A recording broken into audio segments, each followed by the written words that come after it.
नमस्कार दर्शकों, धार्मिक चमत्कार में आप सभी का स्वागत है। आज हम आप सभी को हवन कुंड से जुड़ी हुई एक सच्ची घटना सुनाने जा रहे हैं। ये धार्मिक कहानी हवन कुंड के महत्व को उजागर करेगी। प्राचीन काल में एक बहुत बड़ा राज्य था।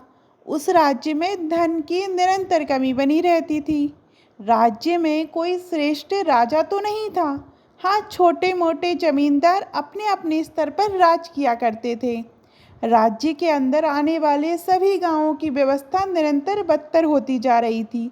गरीबी की वजह से लोगों को दैनिक जीवन में समस्याएं उत्पन्न होने लगी थी। खाने पीने की चीज़ों की भारी कमी आ चुकी थी, जिसकी वजह से लोग कीड़े मकोड़े सांप बिच्छू तक खाने लगे थे। एक रात एक बुजुर्ग सड़क पर तड़प रहा था। रास्ते से दो व्यक्ति गुजरते हुए उसे देख लेते हैं। वह तुरंत उसकी मदद के लिए उसके पास पहुंच जाते हैं, लेकिन जैसे ही वह उसे हाथ लगाते हैं, दोनों ही उसी तरह तड़पने लगते हैं और देखते देखते कुछ घंटों में ही उनकी दर्दनाक मौत हो जाती है। रात भर सड़क पर तीनों लावारिस पड़े रहते हैं। सुबह होते ही उन तीनों के आजू बाजू लोगों की भीड़ लग जाती है। तभी दो लोग उन्हें उठाने जाते हैं, लेकिन ये दोनों भी किसी बीमारी से ग्रसित होकर तड़पने लगते हैं। राज्य में एक अनजान महामारी ने अपने कदम रख दिए थे। दोनों को तड़पकर मरते देख किसी की हिम्मत उनके पास जाने की नहीं होती है। सभी घबराकर इधर उधर भागने लगते हैं। प्राचीन काल में राज्य के गांव में वैद्य हुआ करते थे। संयोग से पास ही एक वैद्य जी की कुटिया थी। सभी वैद्य जी के पास जाकर मरे हुए लोगों की जानकारी देते हैं। वैद्य जी भागते हुए उसी स्थान पर पहुंच जाते हैं जहां वह मृत अवस्था में पड़े थे। महामारी के चलते वह उनके नज़दीक नहीं जाना चाहते थे।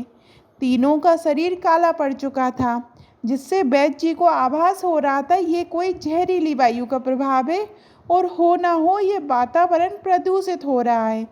वैद्य जी सभी को अपना चेहरा कपड़े से ढकने को कहते हैं। महामारी अपरिचित थी, जिसके बारे में अभी तक किसी को कोई जानकारी नहीं थी।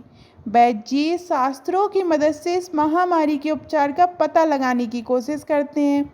उन्हीं शास्त्रों में एक जगह प्रदूषित वायु को शुद्ध करने के लिए हवन कुंड का जिक्र मिलता है, जिसमें बताया जाता है कि वायु में तरह तरह के विषाणु विद्यमान होते हैं, जिन्हें नष्ट करने के लिए विभिन्न प्रकार की लकड़ियों से हवन किया जाना चाहिए, जिसके प्रताप से वायु में उत्पन्न विष पृथक हो जाएगा और वायु प्रवाह पुनः निर्मल होने लगेगा।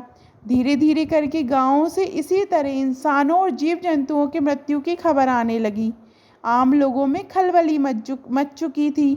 सभी का जीवन वायरस से प्रभावित हो रहा था। गांव के मुखिया सभी को इकट्ठा करके एक सभा लगाते हैं। संकट की इस घड़ी में चर्चा के लिए वैद्य जी को आमंत्रित किया जाता है, ताकि उनसे इस महामारी से लड़ने का उपाय पूछा जा सके। वैद्य जी ने शास्त्रों की सहायता से ये तो पता लगा लिया था कि वायु को शुद्ध करने के लिए हवन करना उपयुक्त होता है, लेकिन इस वायरस को नष्ट करने के लिए किस पेड़ की लकड़ियों का इस्तेमाल किया जाएगा, ये वैद्य जी नहीं जान पाए थे। वैद्य जी के सामने बड़ी दुविधा थी। अभी उन्हें संपूर्ण जानकारी नहीं थी, इसलिए वह गांव के मुखिया से खुलकर सब कुछ कह देते हैं। सभी सोच में पड़ जाते हैं। अचानक गांव के मुखिया वैद्य जी से कहते हैं, क्यों ना हम हवन कुंड में इस्तेमाल की जाने वाली सभी लकड़ियों का एक समूह बनाकर हवन करें। वैद्य जी को मुखिया की ये सलाह अच्छी लगती है और वह शास्त्रों में बताई गई सभी लकड़ियों को लाने का कार्य गांव वालों को सौंपते हैं। कुछ लकड़ियां तो आसानी से प्राप्त हो जाती, लेकिन कुछ ऐसी दुर्लभ लकड़ियां भी थीं जिन्हें प्राप्त करने के लिए पहाड़ों की ऊंचाइयों तक जाना पड़ेगा, जिसके लिए बहुत समय लगेगा। तभी वैद्य जी को एक विचार आता है, यदि पहाड़ के ऊपर जाकर हवन किया जाए तो आसपास के सारे गांव की जलवायु भी शुद्ध होगी, जिससे और भी अतिशीघ्र समस्या का समाधान होगा। वैद्य जी मुखिया जी से कहते हैं, हम पहाड़ी के ऊपर सबको लेकर चलें और वहीं हवन कुंड की स्थापना करके हवन करें, तो पूरे राज्य की जलवायु शुद्ध की जा सकती है। ये बात सुनते ही सभी के चेहरों पर सकारात्मकता आ जाती है।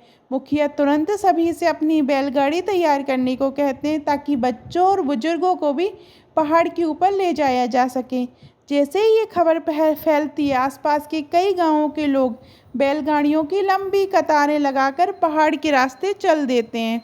पहाड़ के ऊपर पहुंचते ही एक विशाल गड्ढा खोदा जाता है, जिसके लिए कई लोगों की मेहनत लगती है और 12 घंटों के बाद एक हवन कुंड का निर्माण हो जाता है।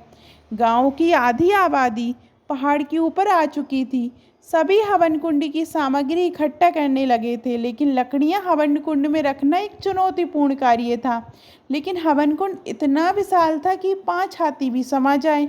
हवन कुंड के अंदर कई लोग उतरकर लकड़ियां व्यवस्थित रखने लगते हैं, और जैसे ही कार्य पूर्ण हो जाता है तो बेज्जी नीचे उतरकर कुछ मंत्रों के उच्चारण के साथ अग्नि को प्रज्वलित कर देते हैं। कुछ ही क्षणों में आग का रूप विकराल हो जाता है और हवन कुंड की आग का धुआं धीरे धीरे वातावरण में फैलने लगता है। धुएं से लोगों को सांस लेने में परेशानी महसूस हो रही थी, लेकिन हवन कुंड का धुआं लोगों की श्वास नली को पवित्र कर रहा था। इस हवन कुंड की आग कई दिनों तक धधकती रहती है, जिससे राज्य के सभी गांवों से महामारी का वायरस नष्ट हो जाता है। इतने बड़े संकट से मुक्त होते ही गांव वालों के चेहरे में खुशी आ जाती है।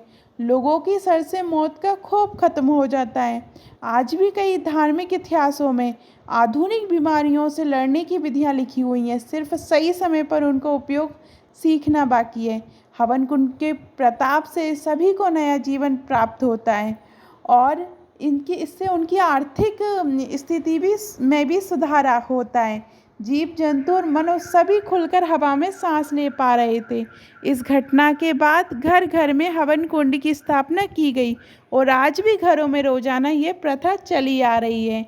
आपको हवन कुंड की ये कहानी कैसी लगी, कमेंट में ज़रूर बताइएगा। और अभी तक आपने हमारे धार्मिक चमत्कार चैनल को सब्सक्राइब नहीं किया है तो सब्सक्राइब करिएगा।